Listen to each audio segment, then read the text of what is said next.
जय श्री कृष्णा। श्रीमद् भागवत महापुराण तृतीय स्कंद 12वां अध्याय। ब्रह्मा जी द्वारा नारद, वशिष्ठ, अंगिरा आदि ऋषियों और राजा स्वयंभू मनु तथा शतरूपा की रचना का वृतांत।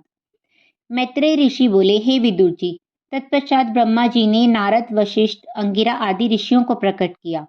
इसके बाद उन्होंने अपनी वाणी द्वारा सरस्वती नामक एक परम सुंदरी वस्त्राभूषणों से अलंकृत कन्या को पैदा किया।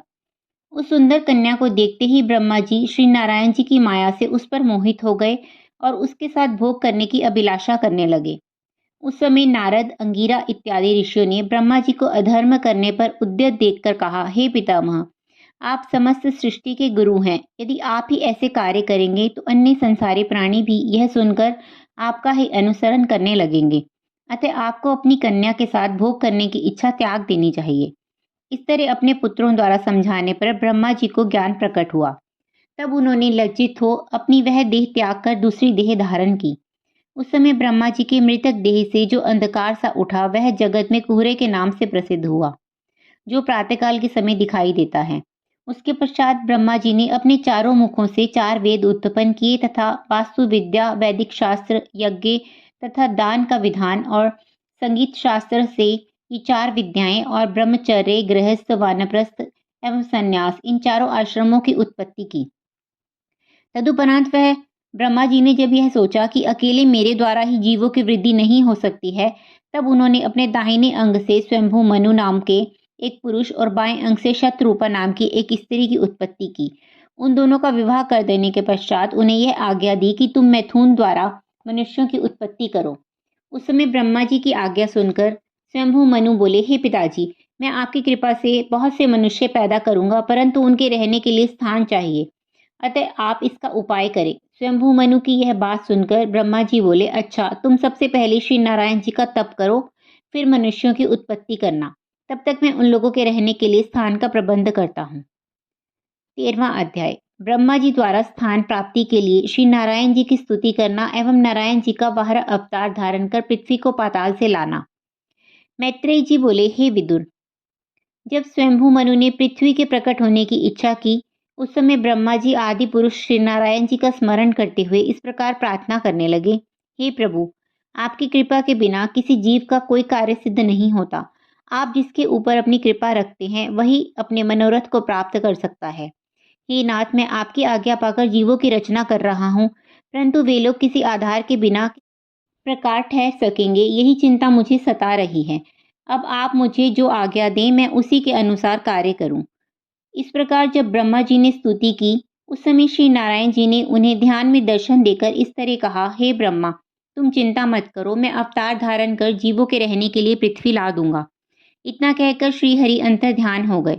तदुपरांत श्रीहरि ने अपने मन में यह विचार किया कि हिरण्याक्ष दैत्य पृथ्वी को उठाकर पाताल में ले गया है, अतः अब मुझे उसे वहां से बाहर निकाल लाना चाहिए। इसी समय श्री नारायण जी की लीला से ब्रह्मा जी को छींक आई। तब उनकी नाक के दाहिने छिद्र से मच्छर के समान एक अत्यंत छोटा शूकर उत्पन्न हुआ। क्षण भर में ही वह शूकर बढ़कर हाथी के समान हो गया और भयानक शब्द में गर्जना करने लगा। उसे देखकर श्री ब्रह्मा जी अपने मन में यह सोचकर कि यह कैसा जीव है, अत्यंत भयभीत हो गए। तत्पश्चात उन्हें ज्ञान दृष्टि से यह पता चला कि श्री नारायण जी ने मेरी प्रार्थना पर पृथ्वी को लाने के लिए यह स्वरूप धारण किया है, अन्यथा और किसी जीव की ऐसी सामर्थ्य नहीं जो क्षण भर में इतना बड़ा स्वरूप धारण कर लेता। यह विचार कर ब्रह्मा जी ने उन बारह भगवान की स्तुति करते हुए कहा, हे प्रभु, आपने बारह स्वरूप धारण कर अपने वचन को पूरा किया है, अतः आप परम धन्य हैं। ब्रह्मा जी के मुखारविंद से यह वचन सुनते ही श्री मार भगवान उस फूल के ऊपर से पानी में कूद पड़े और पाताल लोक में जा पहुंचे। जब वहां हिरण्याक्ष दैत्य दिखाई नहीं दिया तो उन्होंने 52 करोड़ योजन लंबी चौड़ी पृथ्वी को, जो वहीं रखी हुई थी, अपने दांतों पर इस प्रकार उठा लिया जिस प्रकार हाथी अपने दांतों पर कमल के फूल को उठा लेता है।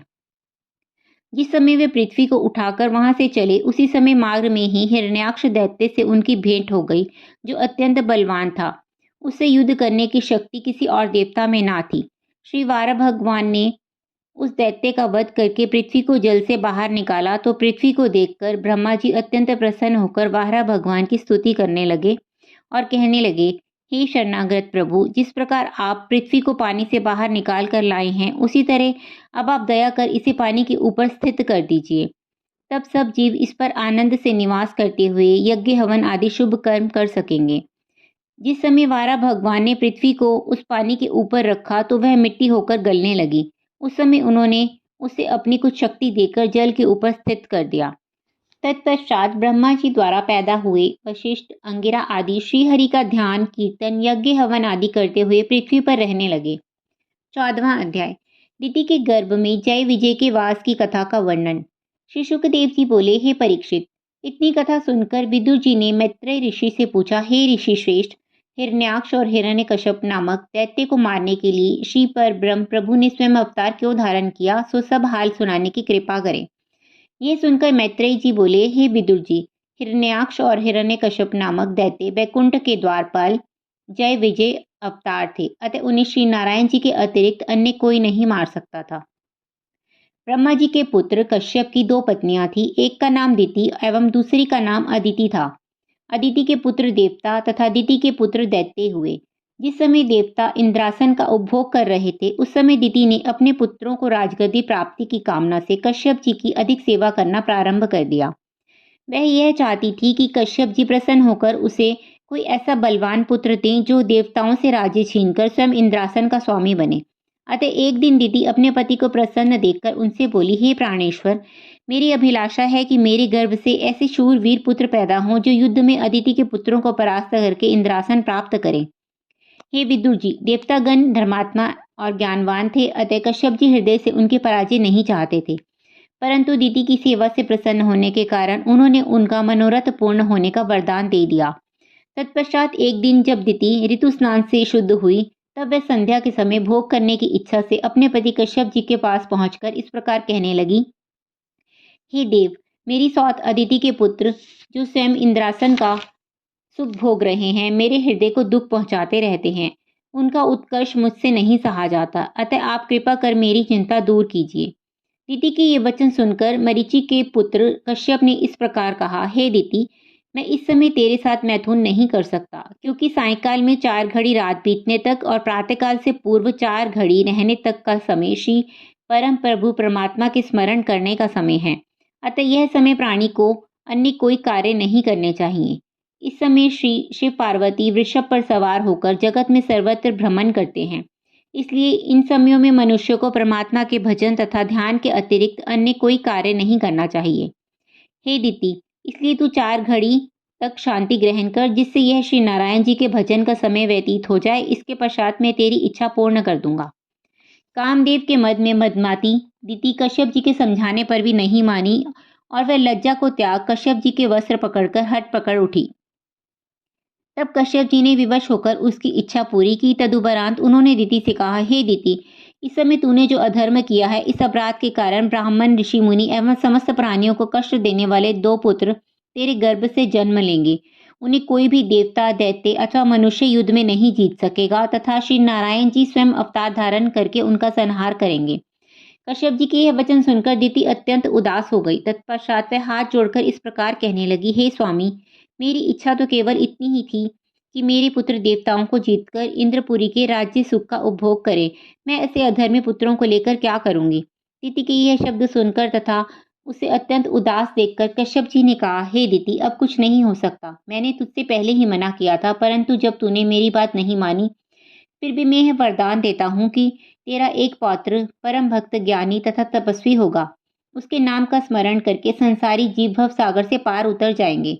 सभी देवता, दैत्य आदि उसके गुण गाएंगे। श्री नारद जी उसकी प्रशंसा इंद्र की सभा में करेंगे तथा स्वयं श्री नारायण जी अवतार धारण कर उसकी रक्षा करेंगे। कश्यप जी की यह वचन सुनकर दिति को हृदय में संतोष प्राप्त हुआ। 15वां अध्याय। जय विजय का दिति के गर्भ में आगमन तथा सनत कुमार जी का शाप देना। मैत्रेय जी बोले, विदुर, जिस समय जय विजय ने दिति के गर्भ में वास किया, तभी से संपूर्ण देव समाज हृदय में भयभीत होने लगा, जैसे कोई बलवान शत्रु मारने के लिए आ गया हो। उस व्याकुलता के कारण जब देवताओं का तेज प्रतिदिन घटने लगा, तब उन्होंने ब्रह्मा जी के पास जाकर प्रार्थना की, हे भगवान, आप संपूर्ण जीवों के सुख दुख तथा भूत भविष्य को जानने वाले हैं। इन दिनों हम लोगों का हृदय अत्यंत व्याकुल तथा भयभीत रहता है, इसलिए आप हमें इसका भेद बताने की कृपा करें। देवताओं की यह प्रार्थना सुनकर ब्रह्मा जी ने कहा, हे इंद्र, श्री नारायण जी के द्वारपाल जय विजय जन्म लेने के हेतु दिति के गर्भ में आ गए हैं, इसलिए उनके तप एवं तेज के कारण तुम्हारी शक्ति क्षीण हो गई है। ब्रह्मा जी का यह वचन सुनकर देवताओं ने पूछा, हे ब्रह्मा जी, जब उनके गर्भ में आने पर ही हमारी यह दशा हुई है, तो उनके जन्म लेने के बाद तो ना जाने हमारी क्या दशा होगी। हे भगवान, वैकुंठवासी जीव तो जन्म मरण से रहित होते हैं, फिर क्या कारण है जो उन्होंने वैकुंठ लोक को त्याग कर दैत्य शरीर में जन्म लेना स्वीकार किया है। तब ब्रह्मा जी बोले, हे देवताओं, एक समय अनेक दासियों के होने पर भी लक्ष्मी जी अत्यंत प्रसन्न होकर श्री नारायण जी के शरीर एवं भुजाओं में अपने हाथों से चंदन लगा रही थी। उस समय श्री परब्रह्म परमेश्वर प्रभु वैकुंठ लोक में रत्न जड़ित सिंहासन पर बैठे हुए थे। चंदन लगाते समय जगत माता श्री लक्ष्मी जी अपने मन में यह विचार करने लगी कि त्रिभुवनपति श्री नारायण जी की भुजाएं तो अत्यंत सुंदर तथा कमल के समान कोमल है, क्या पता इनमें कुछ बल भी है या नहीं। इस प्रकार जब वे सोच रही थी, तब अंतर्यामी श्री नारायण जी ने उनके मन का सब हाल जान लिया। प्रभु ने अपने मन में यह विचार किया कि मेरे द्वारपाल जय और विजय को छोड़कर अन्य किसी प्राणी में इतनी सामर्थ्य नहीं है जो क्षण भर के लिए भी मेरी भुजाओं के बल को सहन कर सके। इसलिए इन दोनों को दैत्य योनि में जन्म देकर तत्पश्चात उनसे युद्ध करके मुझे लक्ष्मी को अपना पराक्रम दिखाना चाहिए। ऐसा विचार कर श्री नारायण जी ने जय तथा विजय का ज्ञान नष्ट कर दिया। इसी कारण उन्होंने दैत्य का जन्म लिया। उनके जन्म लेने का जो कारण उपस्थित हुआ वह इस प्रकार था। एक दिन सनक, सनंदन, सनातन तथा सनत कुमार ये चारों भाई श्री नारायण जी का दर्शन करने के लिए बैकुंठ लोक में जा पहुंचे।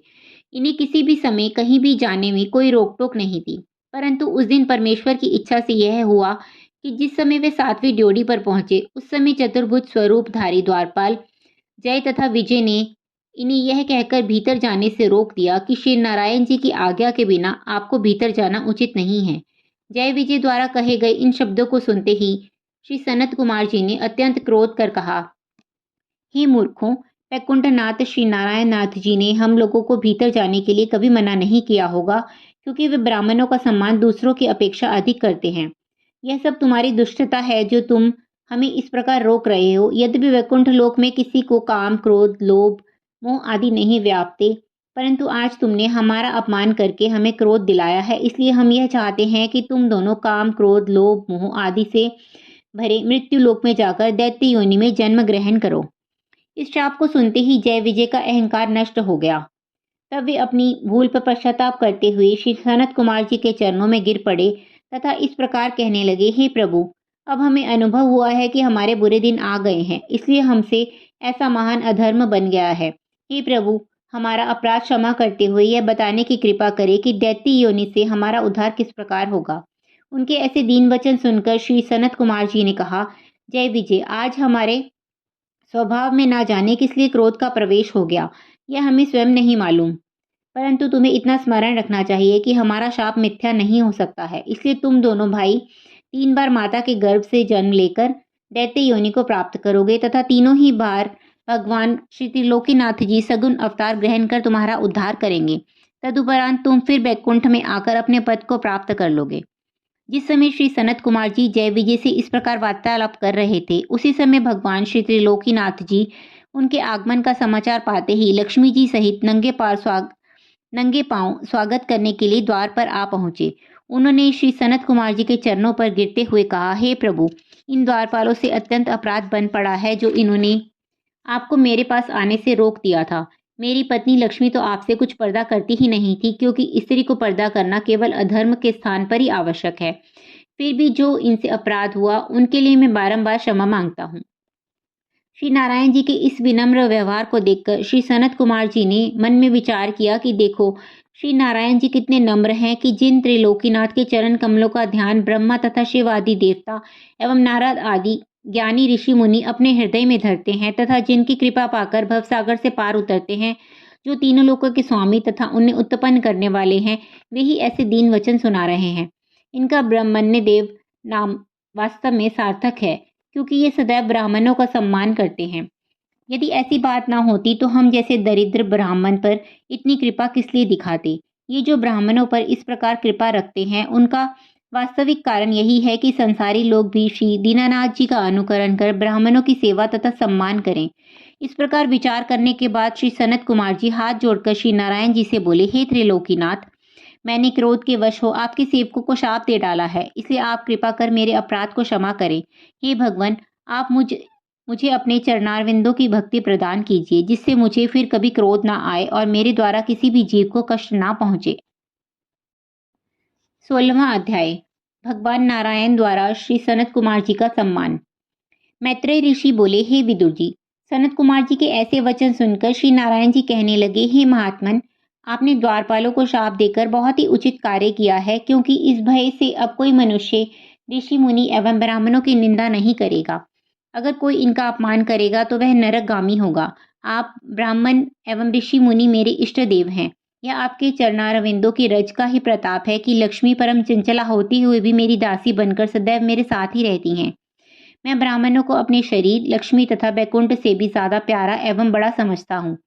संसार में ब्राह्मण मुख और अग्निमुख यज्ञ करके भोजन किया है, परंतु ब्राह्मण को उत्तम भोजन खिलाने से मैं जितना प्रसन्न होता हूँ, उतना अग्नि में होम करने से प्रसन्न नहीं होता। ब्राह्मणों को मनो इच्छित भोजन कराने से तीनों लोकों के प्राणियों सहित मेरा पेट भर जाता है। ब्राह्मणों की चरण रज को मैं लक्ष्मी समेत अपने मस्तक पर धारण करता हूँ। श्री नारायण जी के ऐसे वचन सुनकर सनकादिक ने कहा, हे भगवान, आपकी इच्छाओं तथा चरित्रों को हमारे पिता ब्रह्मा जी भी नहीं जान पाते हैं, फिर हम लोगों की क्या शक्ति है जो हम उन्हें जान सकें। आप तो 14 भुवनों के समस्त प्राणियों के नाथ हैं। हे परम प्रभु, आपकी जैसी इच्छा होती है, ब्रह्मादिक देवता उसी के अनुसार कार्य करते हैं। आपके बैकुंठ लोक में काम, क्रोध, लोभ, मोह आदि का प्रवेश नहीं होता है। यहाँ बहुत से कल्प वृक्ष लगे हुए हैं। उन वृक्षों में 12 मास ऐसे फल फूल आते रहते हैं जिनको देखते ही मन प्रसन्न हो जाता है और शोक कलेश आदि का नाश हो जाता है।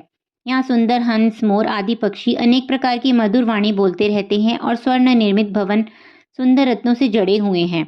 इस वैकुंठ में आने पर प्राणी की समस्त अभिलाषाएं पूरी हो जाती हैं। यहाँ सब तरह के सुख देने वाली वस्तुएं प्राप्त हैं। इतनी बात कहकर सनकादिक चारों भाई श्री लक्ष्मी नारायण जी के ध्यान में ऐसे लीन हो गए कि अधिक स्नेह होने के कारण उनके नेत्रों से अश्रुजल बहने लगा। 17वां अध्याय। दिति के गर्भ से हिरण्याक्ष एवं हिरण्यकश्यप का जन्म होना और हिरण्याक्ष का बल घमंड।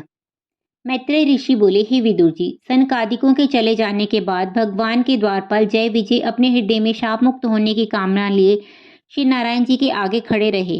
सर्वांतर्यामी श्री नारायण जी ने उनके मन का हाल जानते हुए कहा, हे द्वारपालों, मैंने अपनी इच्छा से ही तुम्हारा ज्ञान नष्ट करके ब्राह्मण द्वारा ऐसा शाप दिलवाया है, अन्यथा श्री सनत कुमार जी के स्वभाव में क्रोध नहीं था। सनत कुमार जी, तुम्हें क्षमा करके 3 जन्म बाद तुम्हारा उद्धार का जो उपाय कहे गए हैं वह सही है, इसलिए तुमको राक्षस योनि में 3 बार जन्म लेकर मृत्यु लोक में रहना पड़ेगा। उस समय तुम शत्रु भाव से मेरा ध्यान करना, तब मैं सगुण रूप धारण कर तुम्हें मारूंगा और 3 जन्म व्यतीत होने पर तुम्हें पुण्य बैकुंठ लोक में बुला लूंगा। इतना कहकर श्री नारायण जी ने जय विजय को बैकुंठ लोक से नीचे गिरा दिया। हे विदुर जी, श्री त्रिभुवनपति की इच्छा से 100 वर्ष तक दिति के गर्भ में वास करने के बाद उन दोनों ने जन्म लिया। उस समय जगत में अनेकों तरह के अपशकुन होने लगे। ब्राह्मण और देवता भयभीत होकर कांपने लगे। अग्निहोत्रियों की जो अग्नि कई पीढ़ियों से यज्ञ कुंड में प्रज्वलित रहती चली आ रही थी, वह बुझ गई। पृथ्वी पर भूचाल आने लगे और कलयुग के समस्त लक्षण दिखाई देने लगे। ब्रह्मा जी ने दिति के उन दोनों पुत्रों का नाम हिरण्याक्ष और हिरण्यकश्यप रखा। हिरण्याक्ष का शरीर कई योजन लंबा चौड़ा था। जब वे दोनों भाई बड़े हुए तब ब्रह्मा जी ने उन्हें यह संपत्ति दी कि तुम दोनों भाई अपनी माता की इच्छा अनुसार राज्य करो। ब्रह्मा जी के यह वचन सुनते ही बड़ा भाई हिरण्याक्ष अपनी शक्ति के अभिमान में डूबकर हाथ में गदा लेकर अकेला ही घर से चल दिया। वह अपने बल के सामने किसी दूसरे के बल को तुच्छ मानता था। जब हिरण्याक्ष ने यह देखा कि 3 लोक 14 भुवन में कोई ऐसा योद्धा नहीं है जो मेरा सामना कर सके, तब वह किसी ऐसे योद्धा को तलाश करने के लिए 10 दिशाओं में घूमने लगा। उस समय रास्ते में अचानक ही नारद जी से उनकी भेंट हो गई। नारद जी को देखकर उसने प्रणाम किया। इसके बाद हंसते हुए बोला, हे देवऋषि, आप सभी जगह आते जाते रहते हैं, इसलिए आप मुझको कोई ऐसा योद्धा बताइए जो मुझसे संग्राम कर सके। अगर आप नहीं बताएंगे तो मैं आपको ही मार डालूंगा। यह सुनकर देवऋषि नारद जी ने कहा, हे दैत्यराज, मेरी दृष्टि में जगत में ऐसा कोई वीर योद्धा नहीं है। जो तुमसे लड़ सके। केवल एक श्री नारायण भगवान ही ऐसे हैं जो तुम्हारी अभिलाषा को पूर्ण कर सकते हैं। यह सुनकर हिरण्याक्ष ने कहा, हे नारद जी, आप मुझको उन नारायण का ही पता बता दीजिए जिससे मैं उनके पास जाकर युद्ध कर सकूं। मैंने सुना है कि ब्राह्मण एवं तपस्वियों के घर में उनका निवास है, परंतु ब्राह्मण और तपस्वियों को मेरे द्वारा अनेक दुख देने पर भी वह मेरे डर के कारण अभी तक प्रकट नहीं हुआ है। अब तो मुझे उनका प्रमुख स्थान बता दो। तब देवर्षि नारद बोले, हे हिरण्याक्ष, इस समय श्री नारायण जी 12 रूप धारण कर पृथ्वी को निकालने के लिए पाताल को गए हैं। यदि तुम उनसे युद्ध करने की अभिलाषा रखते हो तो तुम भी वहीं उनके पास चले जाओ, वे तुम्हारी इच्छा पूर्ण कर देंगे। 18वां अध्याय, हिरण्याक्ष का पाताल को जाना और 12 भगवान द्वारा उसका वध होना। मैत्रेय ऋषि बोले, हे विदुर जी, नारद के मुख से यह खबर पाकर हिरण्याक्ष श्री नारायण जी से लड़ने के लिए पाताल को चल दिया। जब मार्ग में ही उसने यह देखा कि श्री 12 भगवान अपने 2 दांतों के ऊपर ही पृथ्वी को एक मामूली फल के समान धारण किए चले आ रहे हैं, तब 12 जी को देखकर हिरण्याक्ष ने हंसते हुए कहा, अरे चोर, तू निर्भय होकर कहाँ चला जा रहा है? यहाँ ठहरकर पहले मुझसे युद्ध कर।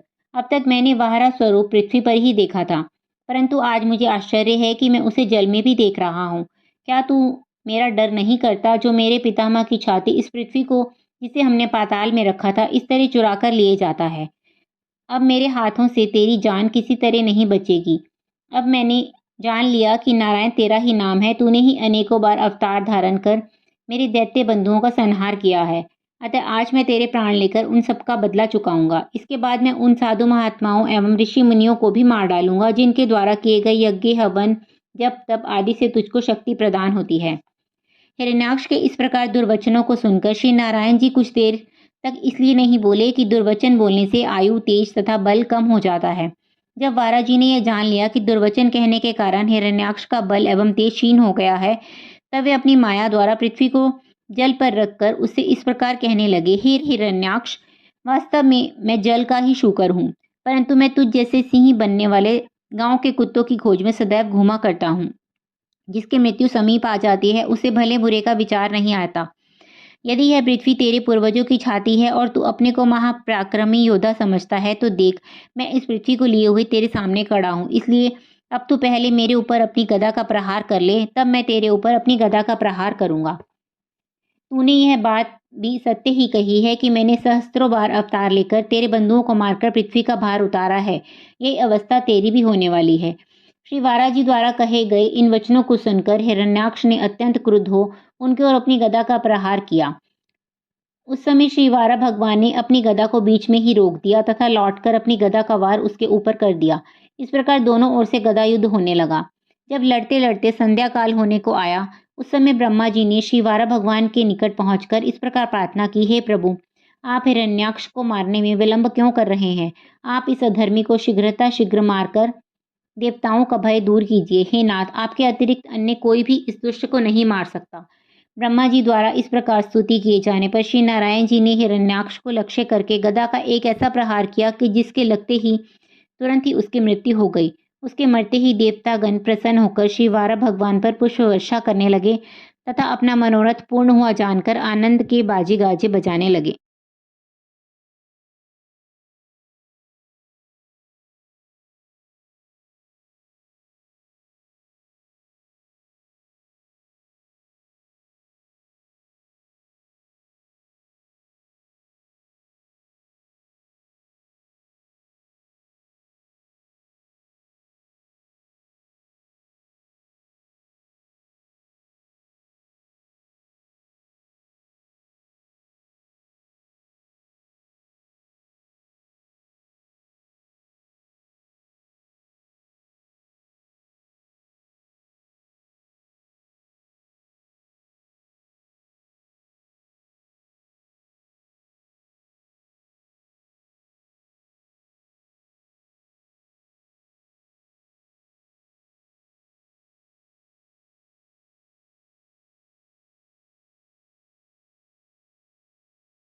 उन्नीसवां अध्याय, ब्रह्मा जी सहित सब देवताओं तथा पृथ्वी द्वारा श्री वारा भगवान की स्तुति।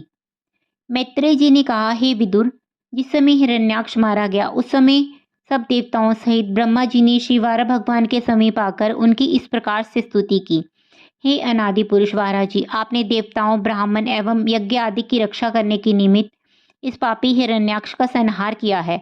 आपने ही पृथ्वी को पाताल से निकालकर जल पर स्थिर किया है। अब आपकी कृपा से